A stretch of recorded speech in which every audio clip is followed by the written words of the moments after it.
以為三文魚一定可以生食。老實講，全國至少有90%嘅消費者同你一樣，以為全部三文魚都可以生食。南方都市報最近一條報道指，唔係全部三文魚都可以生食，更誇張嘅係，市面上大量外觀一模一樣、價格差唔多嘅三文魚，有一啲符合國家可以生食嘅標準，有一啲卻只適合加熱後食用。南方都市報講得好清楚，市面上好多所謂嘅三文魚，本質只係普通嘅冷凍水產品，並唔符合可生食嘅國家安全標準。2025年，中國三文魚行業進入高速增長階段，市場規模接近17萬噸，成為全球增長最快嘅消費市場之一。數據指，2025年前10個月，中國三文魚進口量約為14.4萬噸，同比增長超過40%，其中挪威來源佔比約70%，穩居第一。隨住進口量上升，三文魚整體價格較前幾年有所回落，消費門檻下降，三文魚從高端餐廳食材逐步走向家庭日常餐桌，新零售、電商平台同即時配送嘅普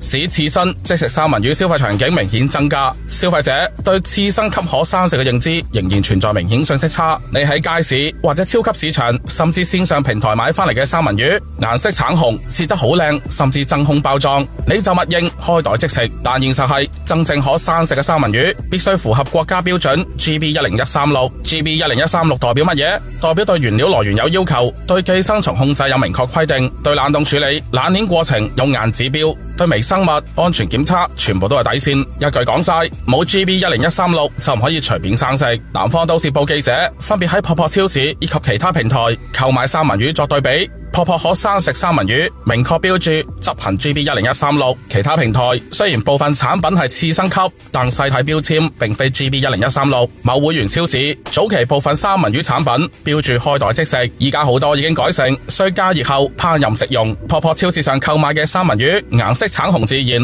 紋路清晰，有明顯嘅魚油香，帶清新海水味，附送刺身醬油芥末，一睇就知真係為生食而設計。以後買三文魚記住一句，靚唔靚係其次，可唔可以生食，首先睇國家標準，認準 GB10136， 你先有資格講刺身自由。當越嚟越多消費者開始認準國家標準，開始睇清標籤，開始為安全同品質埋單，行業自然會向好嘅方向走，食得安心，買得明白，呢一個先係中國消費升級最真實、最值得驕傲嘅一幕。唔知大家又點睇？歡迎留言俾我。本期節目講到呢一度，我哋下期再見啦。